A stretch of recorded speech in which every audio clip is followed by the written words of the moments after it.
Bonjour Olivier. Bonjour Julia. Alors qu'est-ce que tu nous as prévu aujourd'hui? Donc aujourd'hui, Julia, on va réaliser la pose d'un châssis pour porte coulissante. C'est ce qu'on appelle une porte à galandage. Voilà, en fait la porte disparaît au milieu de la cloison. Donc là, on a un kit qu'on va devoir assembler au sol et en fonction des dimensions du châssis, on va pouvoir réaliser ensuite toute ossature de la cloison. Donc on s'y met? Voilà.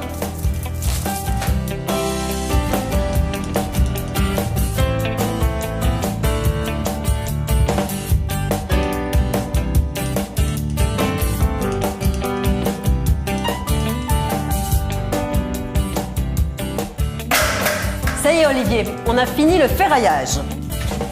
Par contre, je trouve qu'il y a quand même une grosse différence avec une cloison classique, c'est beaucoup plus large. Oui.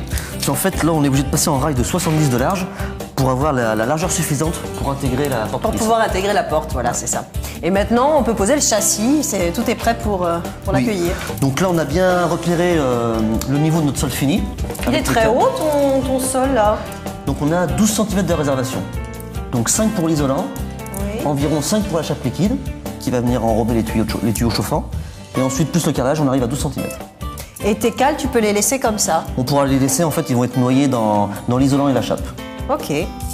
Donc là, il me reste le rail à venir fixer sur mes cales.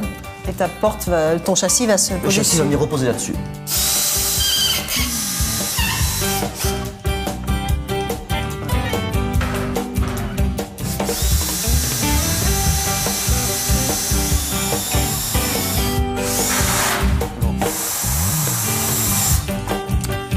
Donc ça y est, on a fixé le châssis de la porte coulissante sur les deux montants.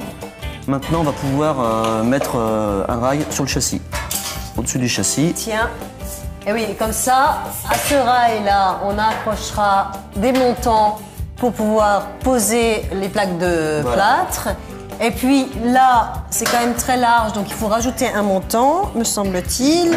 Ce que je fais. L'écartement entre chaque montant doit être de 60 cm. Et je te regarde. On m'avait prévenu, mais... C'est bien aussi quand t'es tout seul.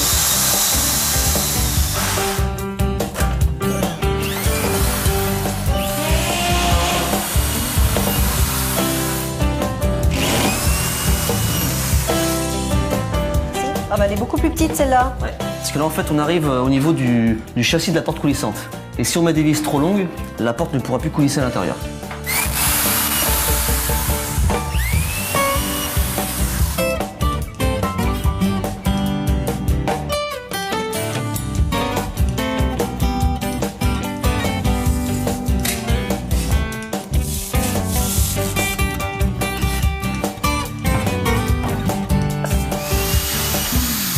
Alors ça y est Olivier, on a fini la pose de notre cloison de la porte coulissante. Oui.